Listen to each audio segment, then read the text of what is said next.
Olá pessoas, eu sou o Léo. E eu sou o Miguel. E esse é o canal Piuí. A gente tá ligado que os filmes baseados em fatos reais costumam exagerar a história verdadeira. Isso pode ser visto, por exemplo, na saga Invocação do Mal, onde o casal Warren não pode dar uma cagada em paz sem ser atormentado pelo demônio. Tô quase cagando nas calças, deixa eu dar uma cagada, vai. No entanto, existem filmes que fazem justamente o contrário. Em vez de exagerar pra mais, eles acabam omitindo algumas informações. E é exatamente isso que a gente vai ver hoje aqui no canal Piuí. 5 filmes baseados em fatos reais que esconderam a pior parte. Não esconda o seu like aqui no canal Piuí. Clique nele e deixe ele ali.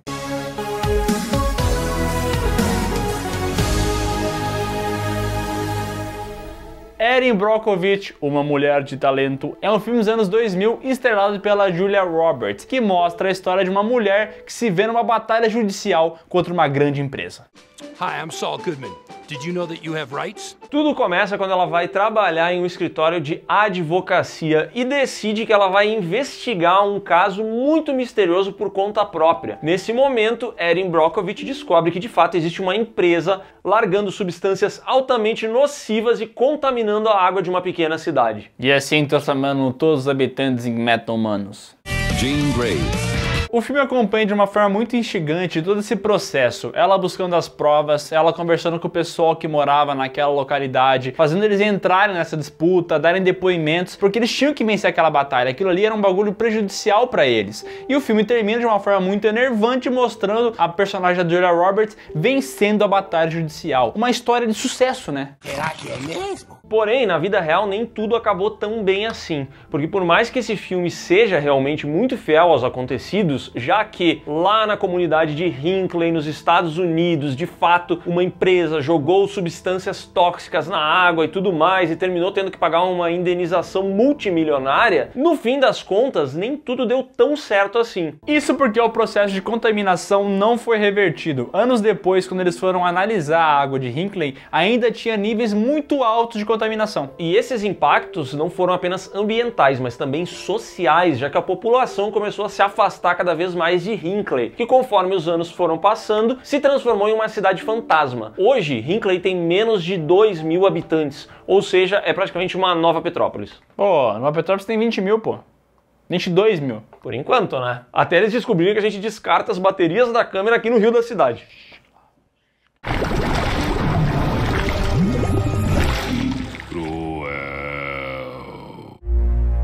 Angelina Jolie é uma grande atriz, mas eu vou te fazer uma pergunta, Léo. Tu sabia que também ela é uma grande diretora? Sabia. Ok. Mas talvez tu não soubesse, porque lá em 2014 ela dirigiu o filme Invencível, que tem o roteiro dos irmãos Coen, e é um bom filme. Nele nós conhecemos a história de um atleta, o Louis Zamperini. Zamperini. É italiano? Zamperini. Que foi convocado durante a Segunda Guerra Mundial, teve o seu avião derrubado e acabou sendo capturado pelos japoneses, que o colocaram para trabalhar em um campo de futebol, onde ele cortava grama todo dia. Brincadeira tem hora. Que o colocaram em um campo de trabalhos forçados. E o filme conta como esse cidadão passou o período ali sofrendo nas mãos dos japoneses e posteriormente como ele conseguiu sair dali e voltar para os braços da sua família. Em que momento aparece um cara de bigode super poderoso que tem um filho poderoso chamado Invencível? Quando é que acontece isso? Isso não aparece nesse filme. Pensa, Mark. E outra coisa que não aparece nesse filme é o futuro do Louis Zamperini, que é muito barra pesada. Após 2 anos de tortura, o Louis Zamperini foi resgatado pelo governo dos Estados Unidos e foi levado de volta para casa. Só que ele passou por situações horríveis, então ele tinha o tal do estresse pós-traumático. Então ele não dormia direito, ele se assustava com barulhos, ele tava com a cabeça... Eu me assusto com barulhos. Dependendo do barulho, eu me assusto às vezes. Não, mas pô, o susto dele é um negócio que ele não conseguia controlar, entendeu? Tava começando a fazer mal pra ele. Tanto é que num certo dia, no meio de um surto desse, ele tentou matar a própria esposa. E ele disse que fez isso porque num surto dele, ele estava tentando se defender. Ele não enxergava a esposa dele ali, ele achou que ele era um inimigo dele. Só que claro, né, depois dessa situação, o casamento dele acabou, ele virou alcoólatra e ficou por anos e anos na sarjeta, ele tava mal mesmo. Mas assim, se tem um ponto positivo nessa história é que com o passar dos anos, Louis Zamperini conseguiu superar esses traumas, ele se converteu ao cristianismo e passou o resto da sua vida tentando levar um pouco dessa visão mais positiva da vida para outras pessoas. Aliás, ele faleceu com 97 anos, então ele viveu um bom tanto depois ainda. Ele morreu alguns meses antes do filme lançar. Ele não pôde ver o filme só falando a parte boa da história, entendeu? Porque o filme não tem isso, né? O filme ele é resgatado e acaba, não vem nem aquele textinho que geralmente tem pra falar assim, Luiz Zamperini se f*** um ano depois. Não tem isso, não tem, o filme esconde essa parada aí.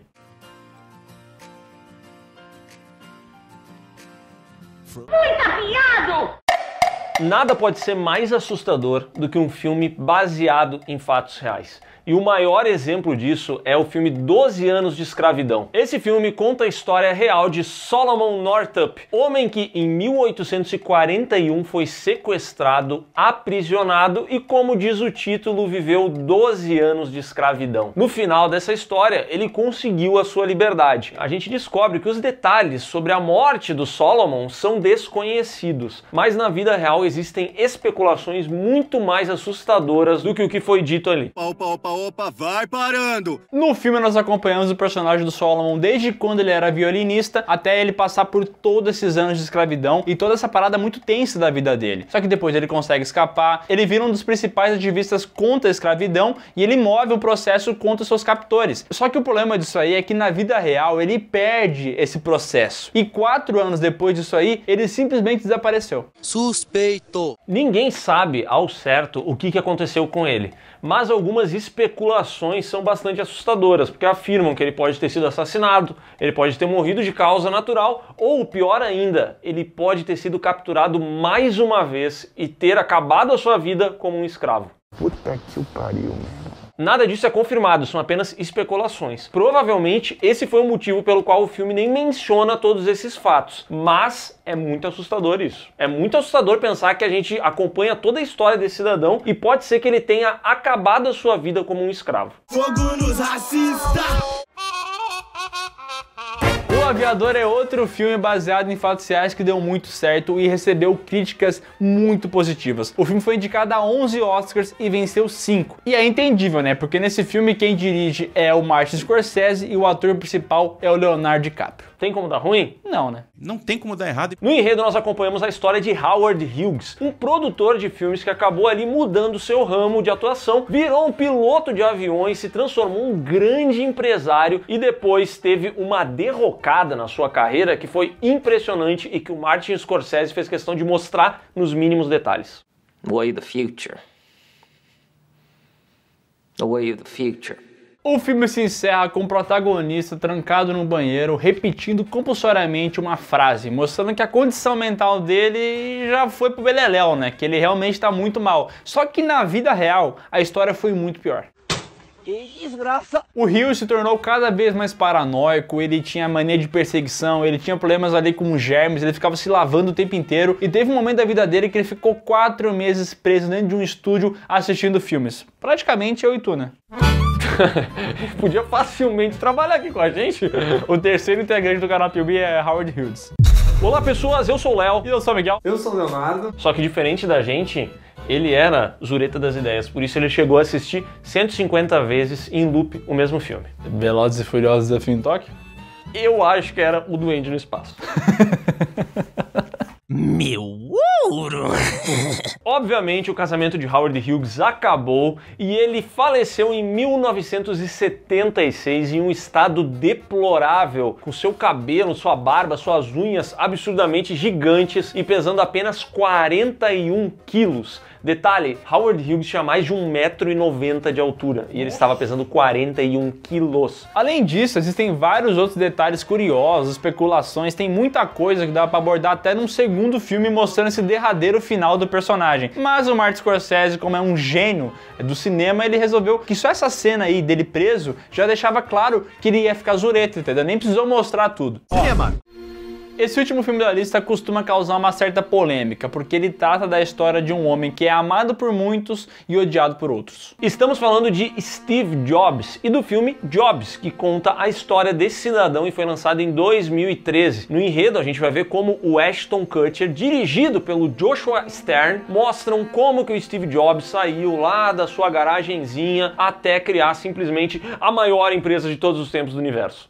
Ou não. Chegou perto demais. E a história do Steve Jobs é incrível, impressionante. O problema é que o filme não é tão bom assim, né? E em vez de mostrar todas as controvérsias do filme e todos os momentos realmente impactantes da história, ele resolveu fazer uma parada mais água com açúcar, né? Vocês estão de sacanagem! E é exatamente aí que mora o problema. E nesse caso aqui, veja só, diferente dos outros filmes, a gente não precisa nem ir muito a fundo para encontrar as diferenças. Isso porque apenas 2 anos depois do lançamento de Jobs, foi lançado um outro filme, Steve Jobs, dessa vez dirigido pelo Danny Boyle e protagonizado pelo Michael Fassbender. E esse filme tem uma visão muito mais cinza sobre o Steve Jobs, porque enquanto o personagem interpretado pelo Ashton Kutcher é um gênio que vive tendo momentos incríveis, esse personagem interpretado pelo Michael Fassbender faz muito mais merda. E é muito mais fiel ao que o Steve Jobs realmente era. Filho da puta completo. Todo mundo que conhece um pouco da história do empresário sabe que ele já teve problemas com funcionários, com outros empresários, com a família dele. Cara, ele é um cara lotado de problemas pessoais e um cara muito difícil de lidar, entendeu? E o filme lá do Ashton Kutcher não consegue mostrar isso muito bem, porque de fato parece que ele é um gênio e quando tiraram ele da empresa, fizeram uma baita injustiça, porque ele era super vitimizado, os outros eram malvados com ele, quando na verdade a história não é assim, né? A história é muito diferente, como o Miguel falou, ele teve vários problemas, ele tem casos pessoais envolvendo namorada, não assumir filha, aí depois que reconhece a filha não quer pagar pensão, mesmo sendo um cara multimilionário. Então ele tem áreas muito cinzentas na sua vida que foram completamente omitidas no filme Jobs, apareceram em grande parte em Steve Jobs e você vai encontrar aí na literatura de montão um monte de merda que o Steve Jobs fez. Mas ao mesmo tempo, o filme Steve Jobs lá do Danny Boyle não vilaniza o personagem, né? Não faz ele ser um malvadão que quer matar os outros com um garfo enfiando no coração. Não é isso, mostra que ele é um ser humano e como todo ser humano, ele faz merda, né? Como todo ser humano, exceto o Steve Jobs do filme Jobs,